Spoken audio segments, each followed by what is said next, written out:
Hey guys, Jay here. Welcome to Eons of Battle. Today, we're painting an Imperial Guard army, an entire Imperial Guard army in one day. And the reason for that is in the very near future, Sean and I are gonna be participating in the World Championship Major Qualifier at Dragonfall. We're gonna see finally who is the better Warhammer player. Unfortunately, Nick will not be able to join us because that week his Beyblade team is in the pre-qualifiers. Congratulations, by the way. But he is here helping us out with these tanks because the deadline is fast approaching. For my own tournament prep, I've been doing tons and tons of practice games and pickup games, but Sean has gone a different way with it. You are leaving for vacation tomorrow and you're not getting back until the tournament. So we've got one day to get this all done. Now this army, also known as Parking Lot Guard, consists of 3 Leman Russ battle tanks, 2 Rogaldorns, 3 Medusas, only 1 is here today, and Sean promises he'll have 2 more by the tournament. Then there are 3 Scout Sentinels bringing up the rear. It's a whole lot of armor. You'll notice a lot of 3D printed parts on these tanks, and that is because it was in rough shape coming in 10th edition. A lot of these models have been kicking around since our high school days playing Warhammer in our parents' basements. The color of Sean's army is light blues and grays, and this is what we're gonna be trying to replicate, changing it up a little bit and sometimes a lot. We spent the better part of yesterday fixing up these models and getting them ready, and now it's time to start the clock. Now Sean, what was the major inspiration of your army? I picked an urban winter camo scheme. It's gonna involve a lot of blues. It's time to get to work. We airbrush primed everything in black. Flipping the Rogaldorn battle tank upside down shows off the often maligned bottomless bottom.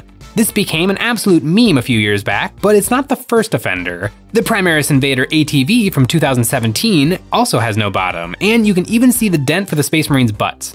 And we can go back even further to 1994 with the attack bike featuring no bottom to the sidecar. It's a GW tradition, and I wonder what tank will have no bottom next.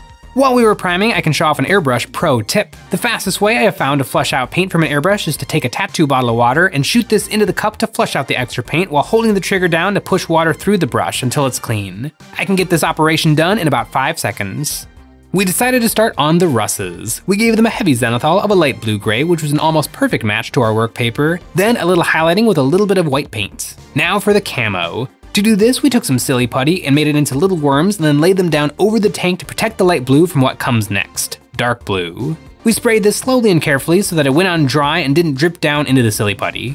Then came the best part, demasking. We peeled away the silly putty and it worked. It wasn't perfect though, and we knew that, so we planned the next step to fix it. Painting white lines in between the 2 colors everywhere. This was tricky, and it turned out Nick was the best at it. It was a tedious process, but we worked slow and steady until we had all the tanks lined. Sean took a little break to order us some pizza. We threw some metal dry brushing over the treads and weapons, and then the Russes were done.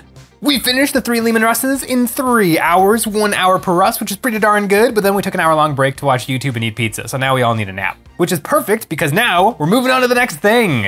I think we let fate decide it with a dice roll. We got the Sentinels, we got the Medusa carriage battery, and we got my least favorite thing in all of Warhammer, the Rogaldorn battle tank.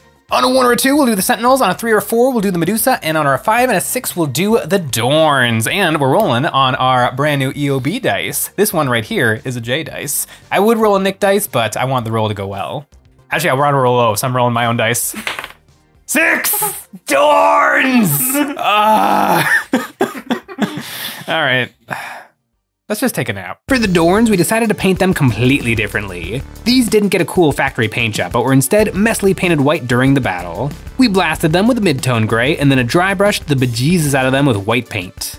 Then we did some glazes of white to accentuate the panels and get more white onto the models in general. After the glazing, we did some sponging of white paint onto the tanks, and this sponging did a really good job of blending all the paint together, so it looked like a well-worn coat of white paint. While Nick and Sean managed the tanks, I looked at the crew. Sean's army has 2 flavors, gray cloaked Cadians and dark blue Kriegs. I zenithaled them with white and then used gray speed paint on the clothing, base coating the faces with a beige and then picking out the armor with dark blue speed paint. I highlighted the faces with a red beige and used more opaque paints to highlight the clothing and armor. I definitely tried extra hard on the crew members, mostly so I didn't have to go back to helping Nick and Sean with the tanks. And speaking of tanks, Nick and Sean were finishing up putting silver dry brushing on the weapons and tank treads, and they were ready for some crew. These got glued on for the last time until they break off, and the Rogaldorns, the invincible tanks with far too many guns that have been the bane of my 40k career, were done.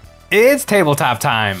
6 hours and 30 minutes in, and we got 5 tanks done. Sean, how you feeling? This is the most painted they've ever been at once. I know. I mean, I wasn't expecting the black and white color scheme on the Rogaldorns to turn out so well, but it did. So I'm very happy with how that's looking so far. I really like the Rogaldorns because you guys painted them, and I just worked on the four little dudes the whole time. All right, I think we got to roll again. Nick, can you pass me the dice? Oh, you gave me yours. All right, 1, 2, 3, Sentinels, 4, 5, 6, Medusa. 4. Medusa. Interesting.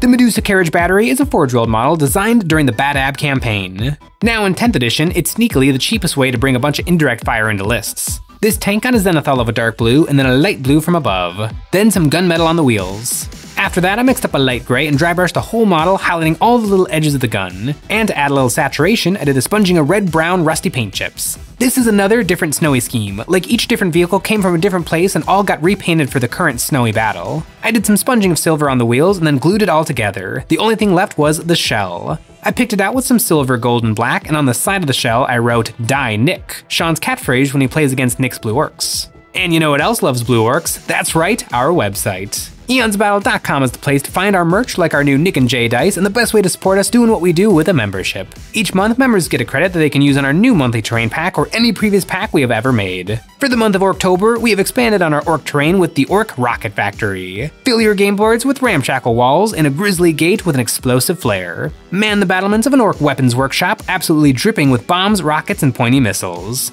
This modular terrain is fully compatible with our previous Orc Brewery and the Octeris terrain and can be assembled into all sorts of shapes ready to detonate at a moment's notice.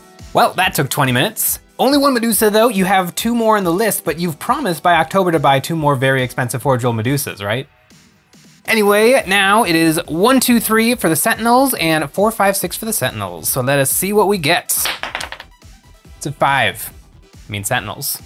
For the Sentinels, Sean has a very eclectic mix. 2 of them are old Sentinel kits, and 1 of them is the new, much bigger one. But yesterday, they all got rebased on 80mm bases, so Sean can no longer cheat, bringing them on smaller bases. Because these are Scout Sentinels, we want to really push the infiltrator aspect of these walkers. So we sprayed them with a mottled mix of dark blue, red, brown, and gray. And then for the camo, we took some grading texture, a little bit of screen door mesh and some drywall tape, and airbrushed light blue through this. And you know what's sneaky? A 15-foot tall combustion engine chicken walker. With the camo, you can hardly spot him. We dry brushed some light gray over the walkers to highlight all the mechanical details and painted the guns black with the dry brushing of silver, capping the Hunter Killer missiles with red.